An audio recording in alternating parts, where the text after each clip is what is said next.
മാന്നാമംഗലം മുരുക്കുമാർ സ്വദേശിയായ ദാസ് വർഗീസ് അദ്ദേഹം ഒരു കർഷകനാണ്. അദ്ദേഹം പാവൽ കൃഷിയാണ് നടത്തിയിരുന്നത്. ഈ പാവൽ കായ്ച്ചു തുടങ്ങിയപ്പോൾ മുതൽ ഒരു പ്രതിസന്ധിയിലാണ്. ഈ തോട്ടത്തിലേക്ക് നിറയെ തത്തകൾ വരുന്നു. ഇത് കണ്ടില്ലേ, ഇത് ഈ കായ്ച്ചു നിൽക്കുന്ന പാവൽ ഇങ്ങനെ നോക്കിയാൽ ഒന്നുമില്ല, ഒരു പ്രശ്നമില്ല. പക്ഷേ തത്തകൾ വന്നതേ ഈ രീതിക്ക് ആക്കുകയാണ്. ഉള്ളിൽ നിന്ന് കൃത്യമായി ഈ പാവലിൻ്റെ കുരു തിന്നു പോവുകയാണ്. അതോടുകൂടി ഈ പാവയ്ക്ക ഉപയോഗിക്കാൻ കഴിയാത്ത സ്ഥിതിയിലേക്കാവുന്നു. ഓണവിപണി ലക്ഷ്യമിട്ടാണ് അദ്ദേഹം ഈ കൃഷിയൊക്കെ ചെയ്തത്. പക്ഷേ ഈ തത്തകളുടെ ശല്യം കാരണം ഓരോ ദിവസവും കിലോ കണക്കിന് പാവയ്ക്ക കളയേണ്ട അവസ്ഥയാണ്.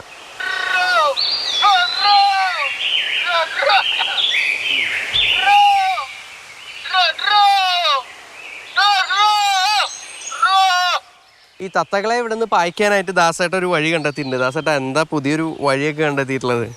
ഇത് ഓൺ ചെയ്ത് വെച്ച് കഴിഞ്ഞാൽ തത്ത വരില്ല. വരില്ല. ഇതെങ്ങനെയാ അതിൻ്റെ ഒരു പ്രവർത്തനം എങ്ങനെയാ? പ്രവർത്തനം നമ്മൾ സൗണ്ട് കൊടുക്കണത് തിരിച്ച് തത്തേനെ ഓടിക്കണ സൗണ്ട് തിരിച്ച് ഇതിൽ കിട്ടും ഓൺ ചെയ്ത് കഴിയുമ്പോൾ. അത് വെച്ച് കഴിഞ്ഞാൽ ഇവിടുത്തെ പറമ്പിൽ ആളുണ്ടെന്ന് വിചാരിച്ചിട്ട് തത്ത ഇങ്ങനെ മുകളിൽ കൂടെ പറന്ന മരത്തിലൊക്കെ വന്നിരിക്കുകയുള്ളൂ. പിന്നെ നമ്മൾ പോയി കഴിഞ്ഞാൽ അവരിറങ്ങുക. ഭയങ്കര ശല്യമായിരുന്നു. പിന്നെ ഭയങ്കര ശല്യം എന്ന് പറഞ്ഞാൽ അതൊക്കെ എന്താ ചെയ്യാ? അവരിതിൻ്റെ കുരു കൊത്തി തിന്നാൻ വേണ്ടിയിട്ടാണ് ഇത് ഇതിൻ്റെ ഉള്ളിലത്തെ പരിപ്പ്. അപ്പോൾ പരിപ്പില്ലാത്തതിലും വന്ന് കൊത്തുകയാണ്, ചെറുതിലും കൊത്തുകയാണ്. കൊത്തി കഴിഞ്ഞാൽ പിന്നെ മാർക്കറ്റിൽ എടുക്കില്ലേ, വിപണിയിൽ എടുക്കില്ലേ. ഇത് എങ്ങനെ ഇങ്ങനെ ഒരു ഐഡിയയിലേക്ക് എത്തിയത് എങ്ങനെയാ? ഐഡിയ ഇങ്ങനെ വേറൊരാൾ പറഞ്ഞതാണ് ഇങ്ങനെ വരില്ല എന്നുള്ളത്. അപ്പം ഞങ്ങളൊന്ന് പരീക്ഷിച്ച് നോക്കിയതാണ്. ഇപ്പം കുഴപ്പമില്ല.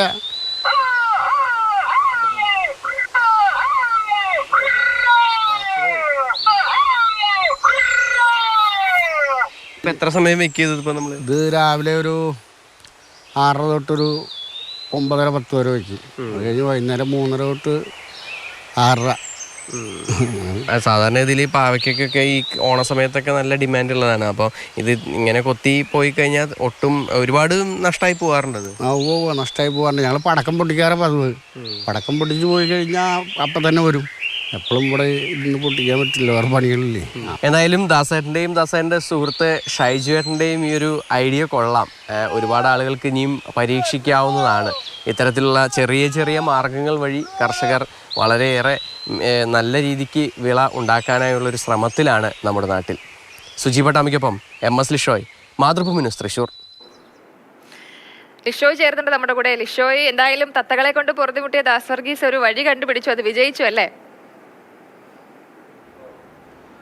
കർഷകരെ സംബന്ധിച്ചിടത്തോളം ഇപ്പോൾ ഈ പക്ഷികളൊക്കെ തന്നെ വലിയ തോതിൽ അവർക്ക് പലപ്പോഴും ബുദ്ധിമുട്ടുണ്ടാക്കുന്നു. ഇവിടുത്തെ കാര്യം നോക്കുകയാണെങ്കിൽ ആ പാവയ്ക്ക അത് ഉണ്ടായിക്കഴിഞ്ഞാൽ അതിൻ്റെ ഉള്ളിലെ ഒരു ഭാഗം തുരന്ന് ശരിക്കും തത്തകൾ അവിടെ എത്തി ആ കുരു മാത്രം, പാവയ്ക്കയുടെ കുരു മാത്രം എടുത്ത് അതിനുള്ളിലെ പരിപ്പ് തിന്ന് പോവുകയാണ് ചെയ്യുന്നത്. അത് വലിയ തോതിലാണ്. ഓരോ ദിവസവും കിലോ കണക്കിനാണ് ഇങ്ങനെ ആ കർഷകന് നഷ്ടം. അപ്പോൾ സ്വന്തം നിലയ്ക്ക് ഒരു സുഹൃത്ത് പറഞ്ഞ് ഇങ്ങനെ ചെയ്തു കഴിഞ്ഞാൽ ഒരുപാട് ചിലപ്പോൾ ഫലമുണ്ടാകാൻ സാധ്യതയുണ്ട്, ഇത് തത്തകളെ ഓടിക്കാനായി ഗുണം ചെയ്തേക്കാം എന്ന് പറഞ്ഞപ്പോൾ ഒന്ന് വെറുതെ ചെയ്തു നോക്കിയതാണ്. പക്ഷേ അത് ശരിക്കും ഏറ്റു. കാരണം ഒരാൾ നിന്ന് ഈ തത്തകളെയോ അല്ലെങ്കിൽ പക്ഷികളെയോ ഒക്കെ തന്നെ ഓടിച്ചു വിടുന്നത് പോലെ തന്നെയാണ് ആ ഒരു റെക്കോർഡിങ് അവിടെ പ്ലേ ചെയ്തുകൊണ്ടിരിക്കുമ്പോൾ. ഇതിപ്പോൾ തുടർച്ചയായി ഇങ്ങനെ പ്ലേ ചെയ്തുകൊണ്ടിരിക്കും. രാവിലെ ഒരു 2-3 മണിക്കൂർ നേരം അത് ഓൺ ചെയ്ത് വെച്ചിട്ട് അവരുടെ കാര്യങ്ങൾക്കായി പോവുകയാണ്. അപ്പോൾ അത് കേൾക്കുമ്പോൾ തന്നെ കിളികളൊന്നും തന്നെ, പ്രത്യേകിച്ച് തത്തകളൊന്നും തന്നെ ആ ഭാഗത്തേക്ക് വരുന്നില്ല